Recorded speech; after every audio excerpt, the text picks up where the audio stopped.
All right, Andrew, hit us with the Sift Spoil theme song for this week. Why don't you do it? Why don't you set your monkey free? Come on, Woody Harrelson. Oh, set Andy Serkis free. Very nice. I miss done. you, George Michael.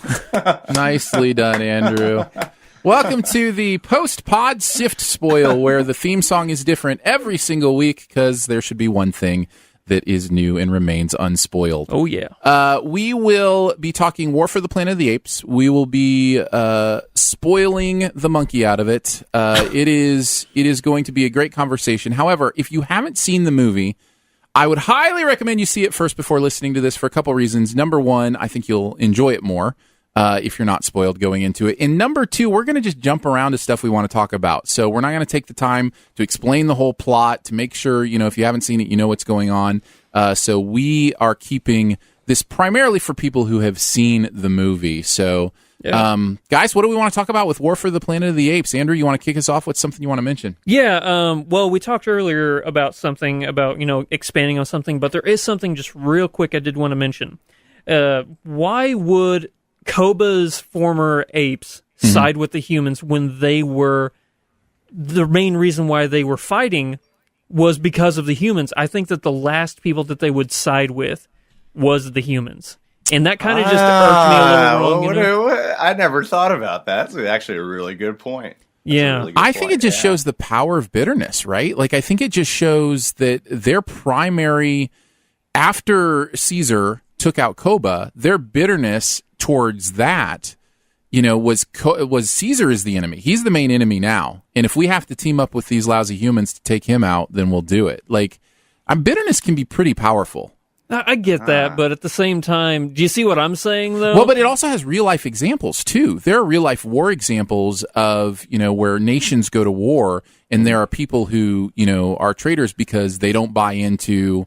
what's going on, at the top, or they have, vengeful, revenge factors in those ways. Yeah, America and Russia during World War II. Sure. Yeah, absolutely. So I think that it is, I do see what you're saying, and I think part of what gives credence to what you're saying is it's really quick. Like, it's a really quick turnaround. Yeah. I mean, I guess it's 2 to 5 years, somewhere in that range? Close, because his son is all grown up in this movie. Well, I know they said Dawn took place, at least 10 winters was mentioned after Rise. Yeah. So it's at least 10 years after that. And then this one said something about, was it that they've been hiding for 2 years or 3 years or something like that? Something along those lines, yeah. Anyways. I don't know what the life expectancy of an ape is.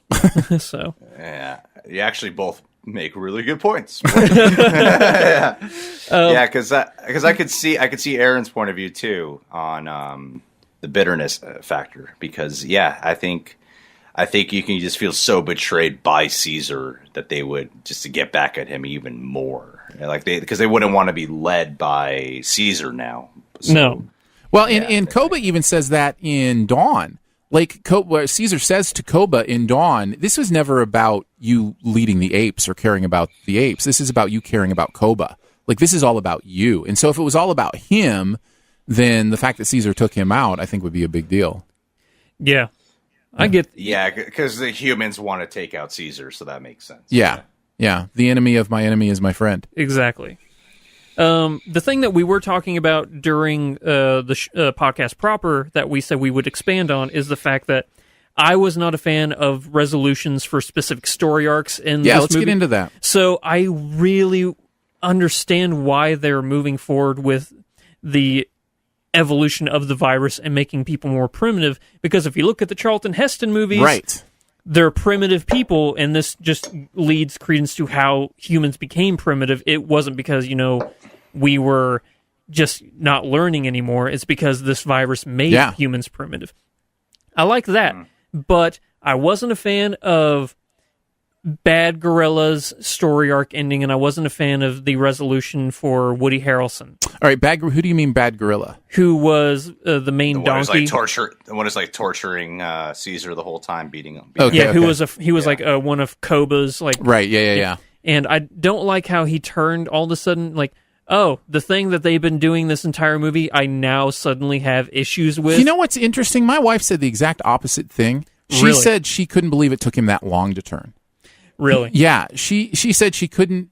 She had a problem with the fact that he didn't turn sooner, and Yeah. I felt like it was.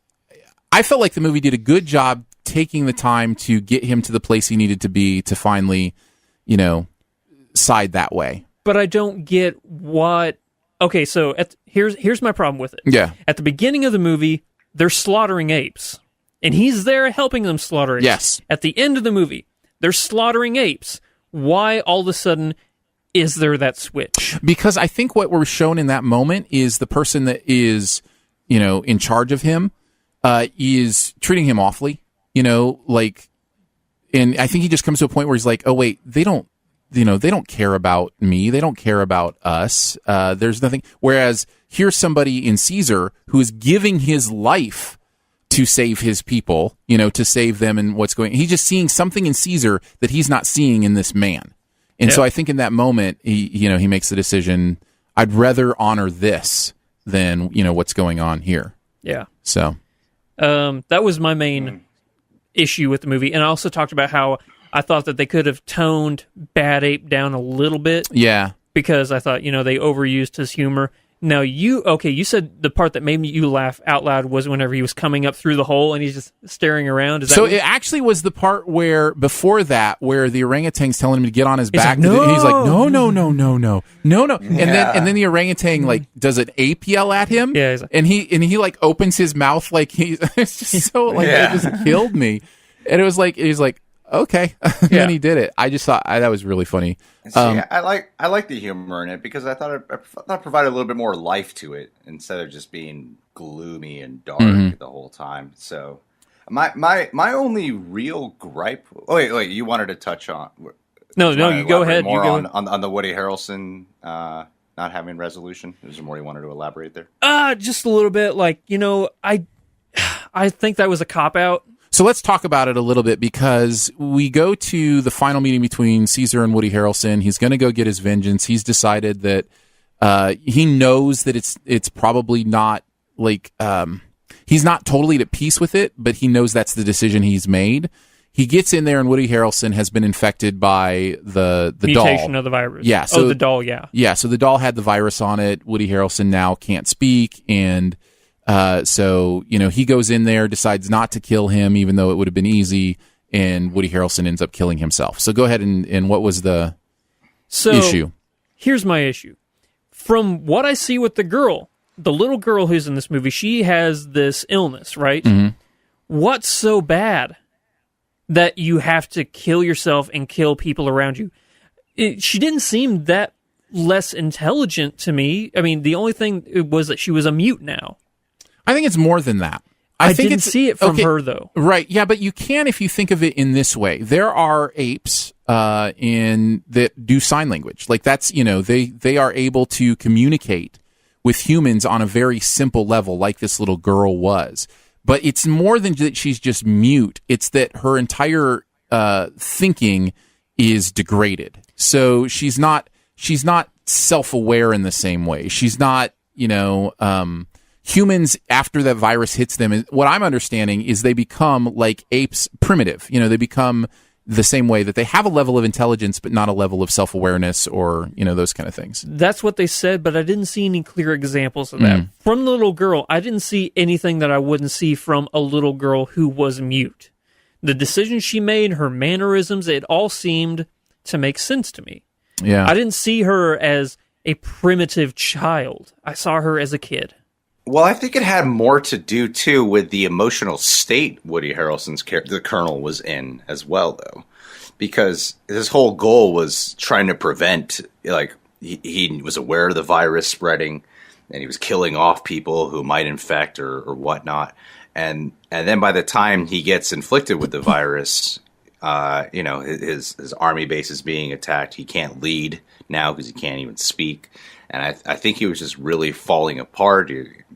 He drinks. It was. I think it showed. I think it had a lot more to. I think what was going on with him at the end was more than just him kind of going berserk over the virus. I think because he actually got affected with the thing he was going after. I think that was just destroying him. And then he was reminded of the traumas when they were showing photos that he was looking at. I think it was much more than just a virus. I'm pretty sure it was the traumatic state he was in too, and I think that's why Caesar was feeling compassion for him in that scene. Why he chose not to just kill him himself. Because, in the movie has an interesting thing to say about compassion and forgiveness in that, Caesar dies because of his forgiveness. Yeah. One of the people that he lets go does end up killing him. I did think the foreshadowing on that was a little obvious when Woody Harrelson was like, hope that doesn't come back to bite you later or something like that. I didn't pick up on that. Oh, you didn't? No. Yeah. I had a feeling that Caesar would die in this one. Yeah. But I didn't see that particular foreshadowing. I thought it was going to be Woody Harrelson and Caesar killing each other. I thought that they would kill each other over their ideals. I didn't, and maybe that's why I would have preferred that ending as to the one we got for the resolution with Caesar, and especially with Woody Harrelson's character, the Colonel. Yeah. But I love the ultimate resolution with. I really do love a lot of the Moses metaphor with him. The idea that promised land, promised land, and that he dies before he gets to enjoy the promised land was same with Moses. Just a lot of that interesting stuff that stood out to me with that character and kind of what they were doing. Anything else you guys want to chat about? My one pet peeve of the film, I don't think anyone really complains about it as much as I do. It's when in the finale when after Woody Harrelson dies and then Caesar explodes that tank or something, and then the other group of army people show up, and they all show up and they all turn to, and like some of them start turning to see Caesar, and it made sense that there would be an avalanche there. And the movie has already been going on for quite some time, and we sort of need to wrap this up. But it seemed a little bit convenient for the ape characters that this avalanche would just suddenly come in and wipe out the rest of these humans. Yeah. And it is I understood it because I'm like, the movie needs to wrap up. It's been going on for quite some time. We can't have a whole other installment here or another hour dedicated to this new army. But it did feel like, oh, this is very convenient. Of course, the apes can survive this. They can just go up to the trees. Now that's a fair point. The rest of these humans. No, I think that's a fair point for sure. How did you guys feel about Caesar's ability to speak in this movie? How fluent he was, and how that worked, and how that works in comparison to the other movies? They have to show the transition. Right. They have to show it, and if they're going to do it with anybody, you have to do it with Caesar. He's been exposed to it the longest, and I think that that's what they're trying to show, is that over a period of time, your intelligence is heightened. And I think because he was the first ever, that he should also be one of the first to speak. Mm-hmm. And if you look at the first movie, as opposed to now, he's standing upright, and he's walking pretty normal, or human-like. So I like that transition. Yeah. It worked for me. Did they ever explain how Bad Ape was able to truly develop the ability to speak fluently and all that? Did they allude to something that I missed? I don't know that they fully went into it. My understanding was that there's something going on with the ape population even beyond just the specific whatever the stuff in the first one was. The virus. But the virus was... Okay, maybe I'm totally wrong. I thought the virus was something that happened because of this treatment that he was developing for Alzheimer's. Yeah. And so that the virus was some way that changed in the one character who ended up dying in the first one, and then it spread or whatever, that the virus was a change from that. So Caesar took canisters of that stuff, rolled it down the hall, and exposed all these apes to that. And I think what they're saying is there's something in the virus itself now that creates intelligence in apes, and not just the original material. And so wherever this virus goes, apes are learning, and these apes who are learning apart from Caesar's group aren't learning sign language because that was a Caesar thing. Caesar learned sign language first. They're just learning to speak because they're hearing it and they're listening to it. Yeah. I think that's how I understood it. Okay. Does that make sense? Yeah, it totally does. Okay. Yeah, I wasn't sure about that.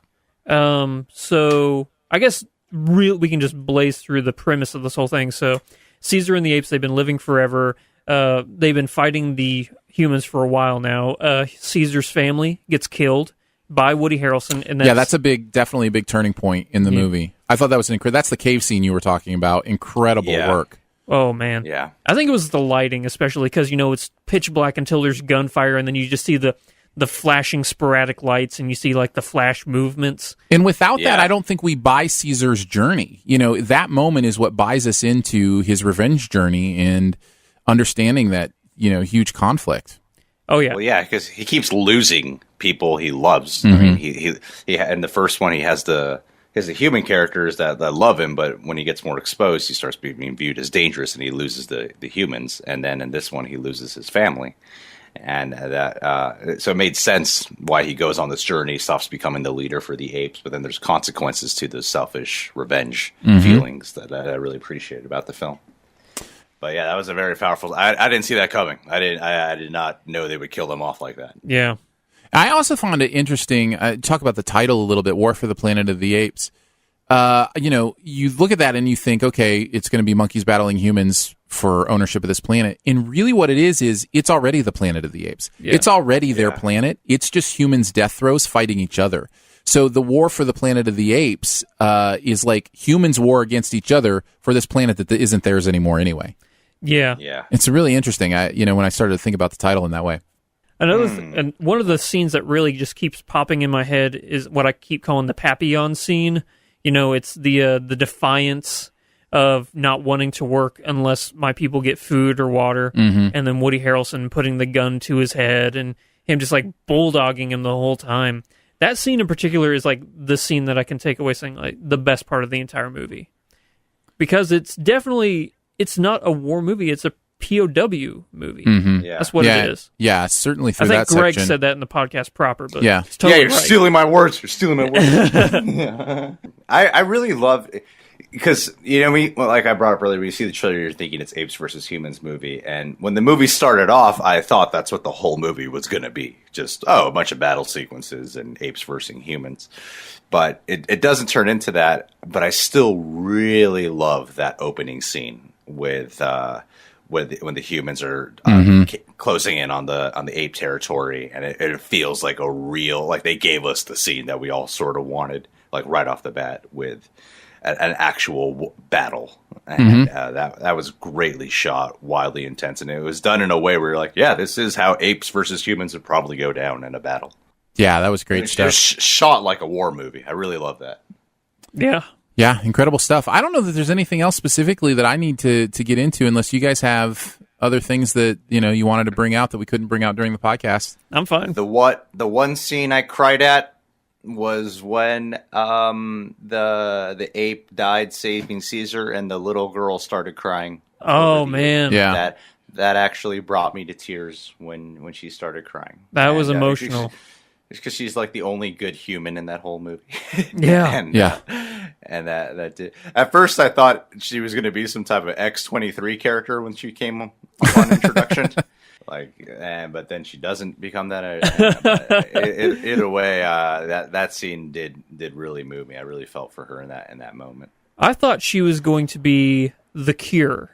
I thought she was going to be infected with a specific part of the virus, yet she developed an immunity to it, and that Woody Harrelson was going to try and get her from Caesar. And, I can cure us all if I just get the girl, but he would have to kill the girl in order to do it, and then Caesar would try and save her. But, yep, the movie definitely did not go the way I thought it was going to go. Yeah. Is there plans for more? I'm sure there are in some way. I don't know if you can do this without Andy Serkis. Yeah, I can tell you this. Hollywood will always make more of something that makes them money. So if these movies continue to make money, I'm sure they'll figure out a way to do another prequel or expanded universe or something. I always vote for expanded universe. I love the idea of telling a different side of the same story from a different character, a different perspective. I was just saying with this was actually I think this is my big moment for my Despicable Me 3 review.